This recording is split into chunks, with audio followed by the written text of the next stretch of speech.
situation now with the double signing days and things like that. So as planned, we expected most of our work, the majority of our work, to finish up on signing day one and then close up on a few pieces on signing day two.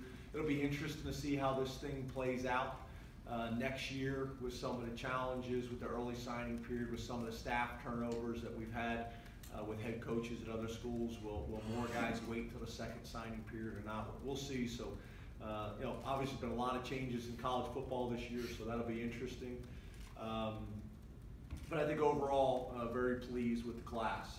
Very pleased with the class and what we've been able to do in our region, and then obviously opening up some different opportunities this year in Florida, and then obviously in similar areas, Florida, Germany, going to places like Germany. So it's pretty exciting. Brandon Collier's done a really good job. It's pretty amazing. He's a young man who actually played for Coach Spencer at UMass and has started this kind of European training program and tour. You see guys signing all over the country. So pretty exciting. Pretty exciting from that perspective, and we're really excited about that young man that we were able to pick up. As you guys know, we did have a couple guys that signed today. And actually had one that had really signed in the first signing period, but wanted to keep it private until he went and played in the All-Star game. So Joseph Darkwa, young man from Germany, 6'5", 272 pounds, a skinny 272 pounds. We were able to watch him on game tape. He's probably a lot more advanced than we anticipated him being, and then being able to watch all of his workout tapes. Very athletic and excited about kind of his future. Hakeem Beeman, I guess this is in alphabetical order, not the other order, excuse me.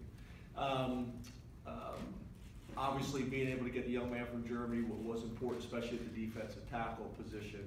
But then on top of that, for us being able to go out and get some other guys in this class to finish up. Devon Ellies is the guy that signed with us. We're doing pretty good at his high school right now, which is McDonough High School. PJ Mustafer from the same high school, same position, both defensive tackles. He signed, played in the Polynesian All-Star game, wanted to announce it there, but it signed in the early signing period. Obviously comes from a Polynesian background, had a bunch of family over there to celebrate it, which was awesome. We're really excited about his future and what he's going to be able to do moving forward. Daquan Hardy was a guy that we went back and forth on the entire process.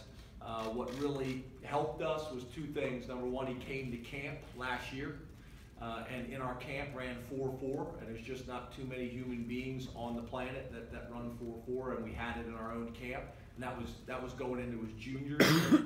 And then on top of that, he had a dominant senior year. Unbelievable amount of touchdowns, unbelievable amount of interceptions. I think in the state championship game, you have to get 5 touchdowns in the state championship game through receptions and interceptions. So, for us being the state school, we're always going to take care of the players in our state, and he earned it. Kind of more of an old school approach in terms of having a really dominant senior year and kind of going from there. So got a chance to get to know him and his family really well on the official visit, spent some time around him. Obviously, Coach Smith has got strong ties there, and we're excited about what we were able to do going in that direction. Smith Vilbert reminds us a lot of Jason Owe. He's only played football for 1 year. His potential and his ceiling is very high because it's still all new to him. Watched him play basketball, was blown away about his movement on the court. Another guy is 6'5", he's 243 pounds right now. And I think he's got a chance to have the type of length and the type of athleticism off the edge that we're looking for.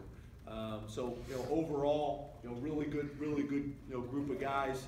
And then obviously the wide receiver position was important for us in T.J. Jones, another young man that we were able to get out of Florida, Lake City, Florida, Columbia High School.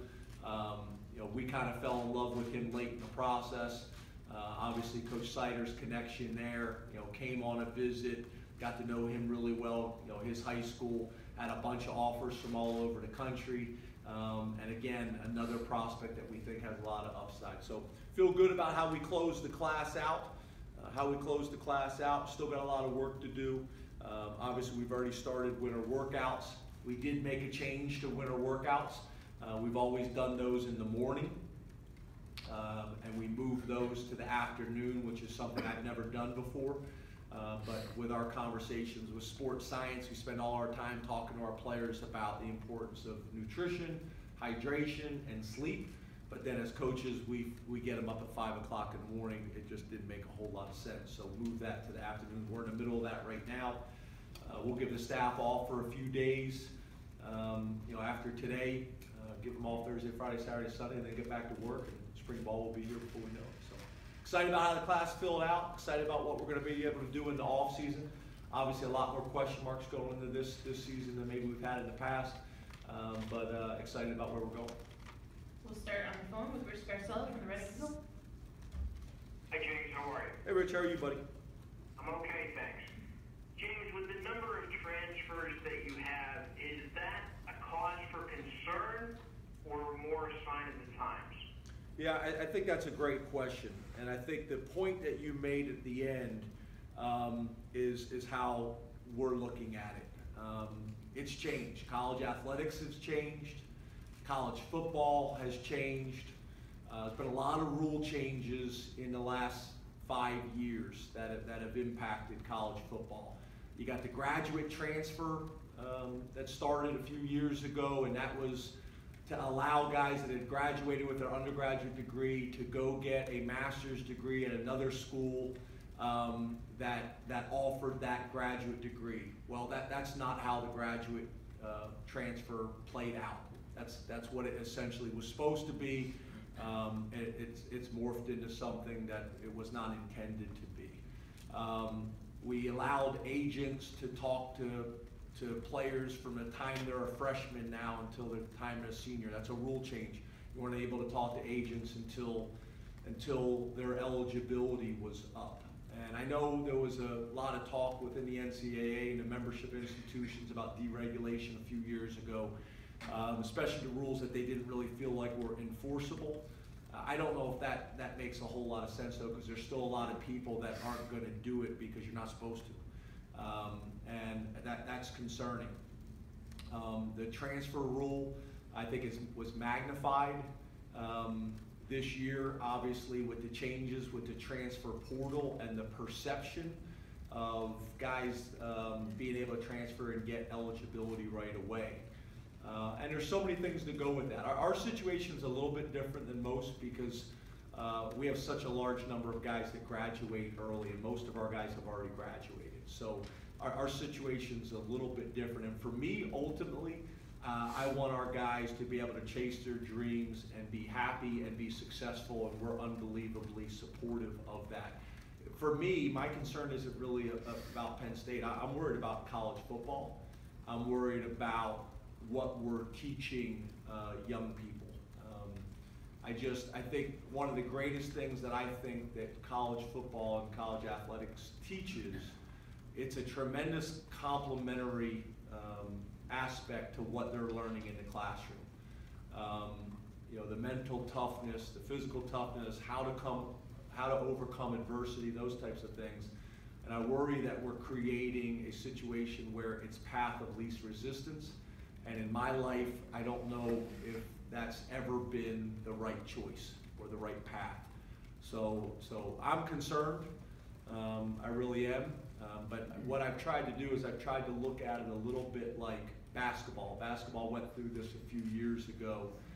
And there's some specific programs that I've thought of and I've studied, but I won't get into the specific programs. But I look at basketball, and some programs struggled with the new basketball rules, the one and done, and they struggled with it, they fought it for a while, and those programs struggled. They didn't evolve, they did not grow, they did not adapt to the new environment. And then over time, some of those programs decided they were going to embrace the new model and grow and move with it, and that's what we're going to do. I get it, it can be frustrating, it can be confusing. I get all those types of things, but we're going to embrace the new model. We're going to learn to work within it, you know, it's really the sign of the times in college athletics. I looked last week. I think at that time there was 1,789 guys in the transfer portal. I worry that all those guys are going to find the right spot. So I just worry. I worry who's advising. I worry about where the information is coming from. I worry that there's a shift right now to the emphasis being on the NFL and not on college athletics, which is, you know, to me, education first. It's how I got into this industry.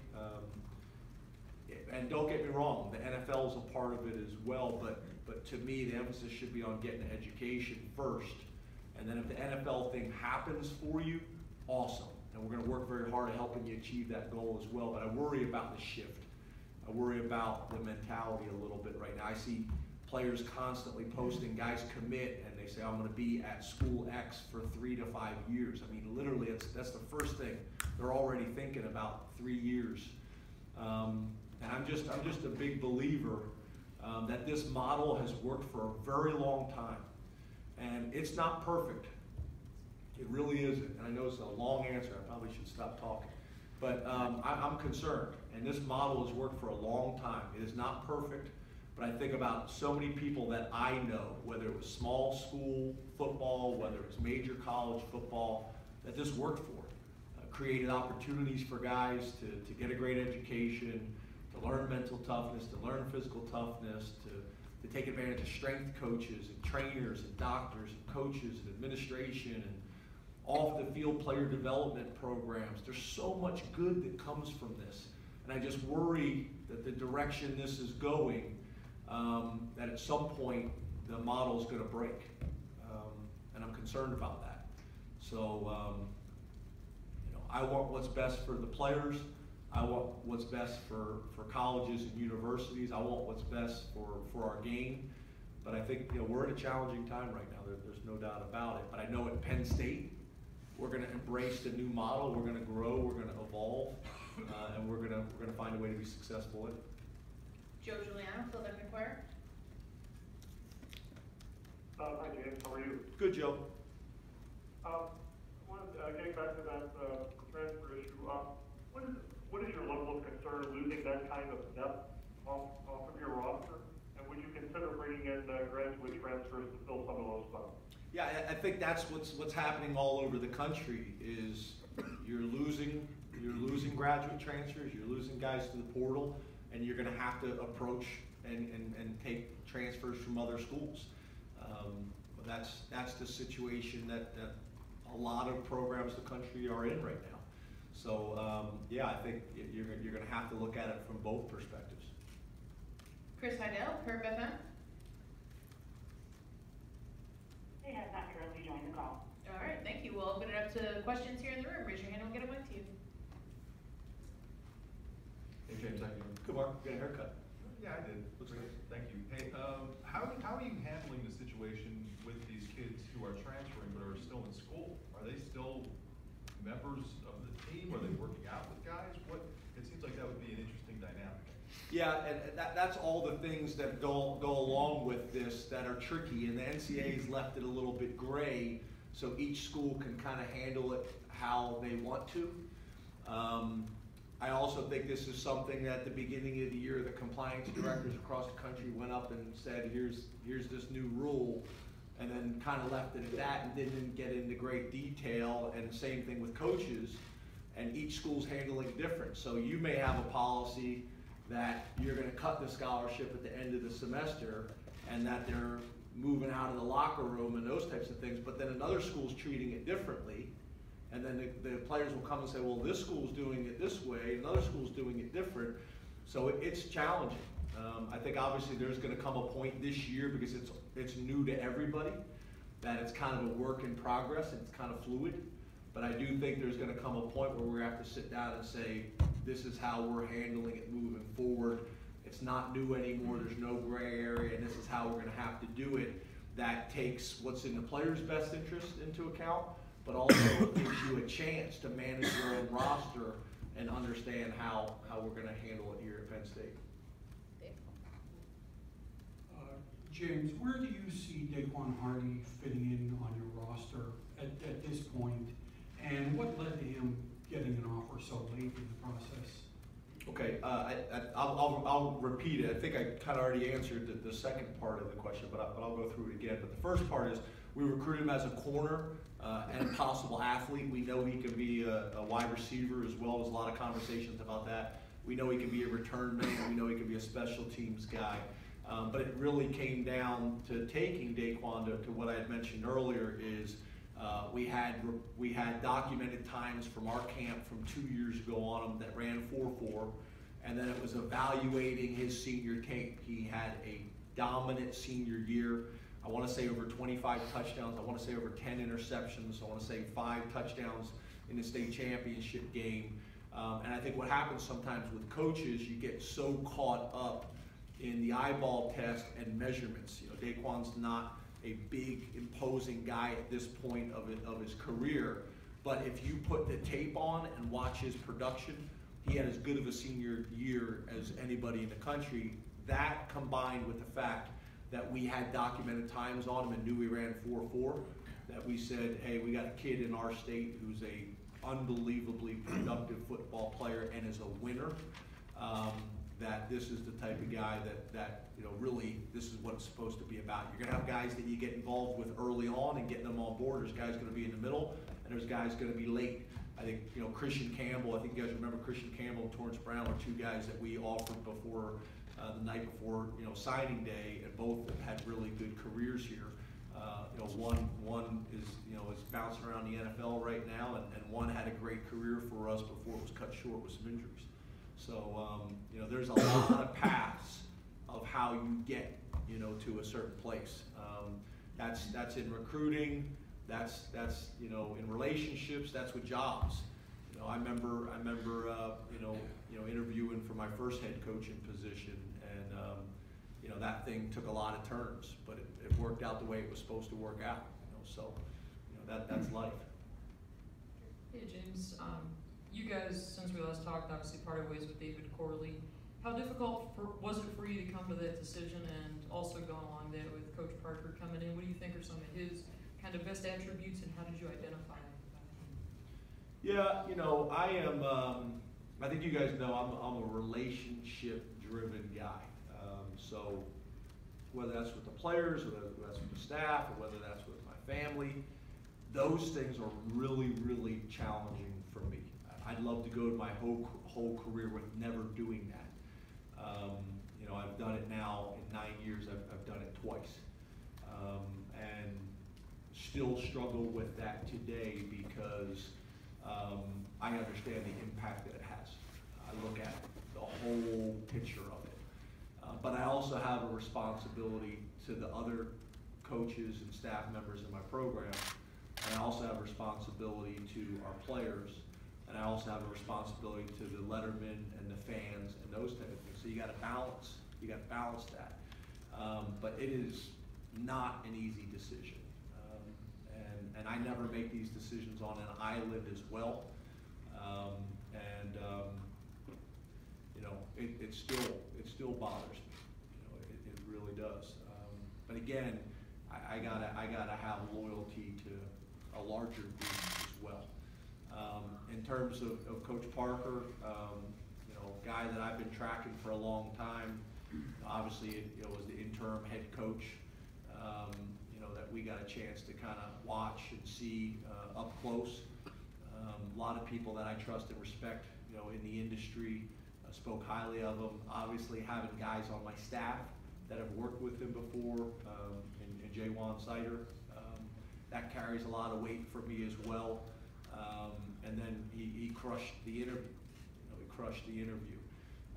So, you know, feel really good about what we've done. Feel really good about where we're going, and got a tremendous opportunity to make a significant impact. Right. James, congrats on the class. 2020. I know you want to maybe take a break, but can't really do that in recruiting. The region, according to people in my industry, is pretty stacked next year. Just what do you see from Maryland, New Jersey, Pennsylvania next year? Is it comparable to recent years? Is it a little bit better? People think it's going to be one of the better, classes in the region. Yeah, I think that's a good point, because you look at recruiting class rankings, and you look at where the schools are that typically recruit at the highest level, and how many players they have within their own state, how many players they have within their own region. That factors in. And over the last couple of years, we've had some challenges there. So being able to adapt and grow, I think it is really important. But I do think the region is really strong. And that's important. It really is important, because obviously the closer they are, the better chance you have to develop the type of relationships that you need. So we're going to have to take advantage of that, and that is within a 6-hour, probably a 6-hour radius of campus, and we're excited about it. So we've already got a pretty good start on it, and we got to kind of keep hammering through. And I think that's going to be kind of the nature of our program moving forward, is we got to continue developing like crazy. But I also think depending on how college football continues to evolve, we could be young. We could be young. I also know there was a program a few years ago that lost a bunch of players to the NFL, had one of the youngest rosters in college football, and won a national championship. So, again, you'd love to have experience, you'd love to have those veterans on your roster, and we're going to work like crazy to have those guys here.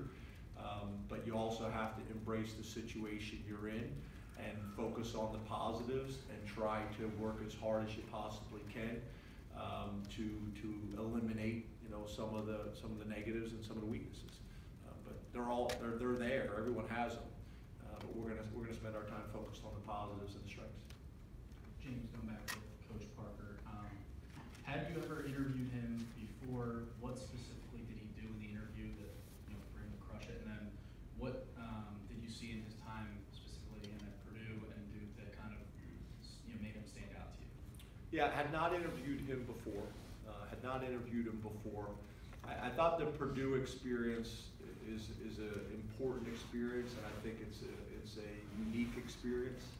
I think as an assistant coach, everybody kind of sits there and thinks they understand what it's like to be the head coach until you're actually sitting in the chair. So having that perspective, having some guys on the staff that have been head coaches before, having some guys on the staff that maybe have filled that role in, like he did as an interim, I think it gives them some pretty good perspective. And we saw a team that day that played really hard, and played with great passion. And from what I understand, from the people I talked to, that's why he got the job. Is he was very well thought of, the players very well liked, very respected, and that's what they needed at that time. So all the people that I've talked to and all the background checks that I've done, that's what's come up on him. And then during the interview, it's a guy that comes in and has a presence, and then has command of the room, and then a guy that obviously has the detailed and specific understanding of the fundamentals and the techniques that are going to allow our guys to be successful at the very highest level. On top of that, you're talking about a guy that's going to be able to build confidence. The fact that he played the position, I think, helps. It's not mandatory, but I do think it helps. It really does. So I think all those things, understanding scheme, and how your position fits into that scheme. I don't know if I mentioned this to you guys before, but we lose Saquon Barkley, and we actually rushed for more yards per game and more yards per carry last year, but we dropped significantly in the passing game. We didn't make the plays that we'd been making, and we dropped too many balls. And there's a lot of factors that go into that. There's not one responsibility or answer for that. There's a number of them. So I'm looking at it as a great opportunity. I know he's looking at it as a great opportunity. And we got some talented guys that we're excited to see what they're going to be able to do this spring and going into the summer. James, just to clarify real quick, with the 2019 class, are you finished there, or are you still waiting to hear from some recruits out there? And then second, given that you are replacing so much depth, how important is it to have so many guys enroll early and already here on campus? Yeah, I think that's a great point. The second part is, you know, typically we've had about between 4 and 6 guys at mid-semester. Really, although we've lost, we pretty much have about the same number we have right now, typically going into spring ball and winter workouts, our total numbers on our roster right now. So it's pretty similar. So the 14 mid-semester guys with scholarship and walk-ons is helpful there. And then you had mentioned, what was the first part of your question? The 2019 class, are you finished or are you still waiting? It's hard to say that the 2019 class is finished. You know, there's some guys that obviously are still deciding, and then there's some guys that may show up later in the process. You never know. But I think obviously I'd say the majority of our class is pretty much done. But it's hard to ever say, you know, it's completely over, because there's going to be guys that sign late. You mentioned how difficult it is to let personnel go, but at the same time, after the Citrus Bowl, you said about the special teams that wasn't up to your standards, you know, all season long. So, just curious, what went into the decision to retain Phil Galliano, and how confident are you moving forward that he's the right guy for the job in 2019? Again, you know, I have tremendous confidence in all of our coaches, based on their experience, based on their background. And for me, I don't make decisions just based on one area. It's a body of work. It's how are they with the players. It's how are they, you know, in terms of the staff. It's in terms of development of the individual players. It's in development of the scheme. It's in production on game day. It's in organization in practice. It is the type of role model they are for our players. It's all of it. And for me, it always comes down to, you know, is this the right thing to do for our program long term? And is the investment that we're making, are we going to get a return on that investment? And how long are we going to have to wait for that return on that investment? So for me, the guys that we have on our staff, the guys that we have in our organization, we feel very confident on. And again, you know, there's a lot of different paths, and there's a lot of different journeys to get there. Some guys, guys are going to walk in and there's going to be an immediate impact, and some guys, it's going to take a little bit more time. And I get that, you know, and I understand that. But you know, I'm a big believer that the men that we come to work with every single day, and that's our players, and that's the coaches, and that's all of them. And you know, so that's where we're at this point, you know, with our staff and with our players. Hi, James. Hey, Mike. How are you? Good, how are you? Good. Tommy Stevens' status, what is it? He's had a lot of challenges the past year. How has that impacted his development, not only as a player, but then as a leader? He has more experience on the squad being here than anyone else. Yeah, I'm a huge Tommy Stevens guy. I think Tommy's kind of the opposite of what you see going on in college football right now, because what we're seeing in college football right now is probably very similar to how the quarterback situation has been playing out really for the last number of years. You know, he's a guy that, you know, obviously, as we all know, there was a battle a few years back with Trace McSorley, and I stated, you know, to you guys and stated to them that battle was a lot closer than people realize. So, you know, Tommy decided to stick it out, stay with Penn State with maybe the greatest social media post of all time with his announcement to stay. And has been awesome. You know, I think the challenge that he had this year is, you know, he had an injury. He had a pretty significant injury. And obviously it affected his ability to continue training and developing and playing the role that we needed him to play. And you know, it's kind of led us to this point. So we got in a situation where Sean was able to take advantage of some of those opportunities that Tommy wasn't available for. And now Sean has gained a lot of confidence, you know, from that experience as well. But I got so much respect for Tommy. I got so much confidence in Tommy. It's going to be a tremendous spring. It's going to be a tremendous summer. And I got a lot of confidence in the guys that we have in our quarterback room. I really do. I think Coach Ronnie's done a great job of coaching and developing those guys.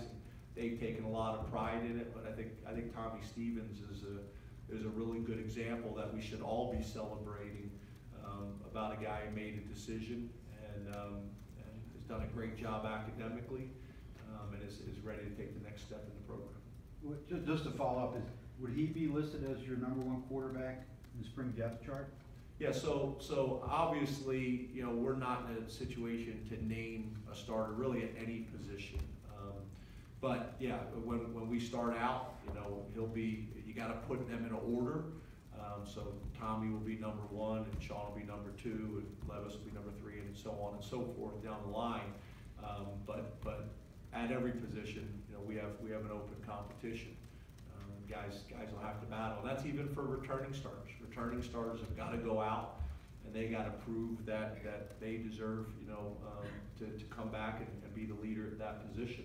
So that's across the board, and we want all our guys to embrace that. We want all our guys to embrace that competition and have fun with it and understand it's going to bring out the best in them. It really and truly is. So it's going to be a really good spring. Hey James, I wanted to go back to Joseph Darkwa, if that's okay. 4 weeks ago, I think he got his offer. 4 weeks isn't a lot of time to recruit anybody. When they're across the ocean, I have to imagine that's logistically insane. Did you make the trip across the Atlantic, and have you done that before? And can you kind of take us inside of that month that convinced him to invest his future in Happy Valley? Yep. Yeah, so we had been recruiting him longer than that, but the offer, you're exactly right, the timing is right. I think our relationship with the coach helped. I think how we communicated with not only the kid, but the parents helped. He's an interesting kid because he speaks 4 languages, which is impressive, especially in our country where we don't embrace that like a lot of other countries do. He speaks, I hope I pronounce this right, so he speaks Tree, which is, I think, native language of Ghana, which is where his family is originally from. Mom moved to Germany 30 years ago. So he speaks Tree, he speaks German, he speaks English, and he speaks a little Dutch, is how he explained it to me. So when he came on the visit, came with his brother, who's fluent in English, came with Mom, who understands English, but is a little shy and also isn't comfortable necessarily communicating back, so that was tricky. And then Dad was not in Germany at the time, I think he was in Ghana. So then we were trying to go see Dad because he was the one guy we had to solve, but he was in Ghana, and that's a whole nother type of trip. So we actually never went. We plan on going out this spring, but we just couldn't make it work at the end with the other things that we had to do. But obviously the way technology is now with FaceTime and all those things, it really helped. But no, we've not been out there. There was Terry, I don't know if you guys know, but like Terry's like the world traveler. So like every off season, he goes on some unbelievable trip with his family. I think last year they went to Africa. I forget. Yeah, he's been everywhere. I mean, literally, they go on some unbelievable trip. They're going somewhere this summer too. He was just telling me the other day.